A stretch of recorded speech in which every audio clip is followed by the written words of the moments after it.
નામ રસિકભાઈ મોહનભાઈ ખાટ. રસિકભાઈ મોહનભાઈ ખાટ. કયું ગામ કાકા તમારું? વેરાળ. વેરાડ. તાલુકો? તાલુકો ભાણવડ. જિલ્લો? જિલ્લો દેવભૂમિ દ્વારકા. જિલ્લો દેવભૂમિ દ્વારકા.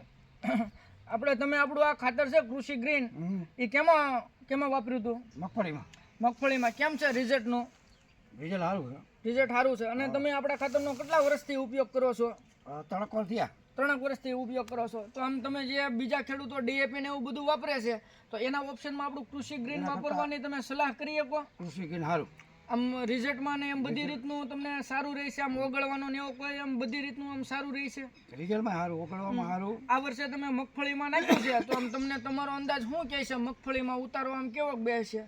ઉતારો 22-25 મણની આળેગાળે થઈ ગયા. 22-25 મણની આળેગાળે તમારે ઉતારાનું રહે. વાંધો નહીં.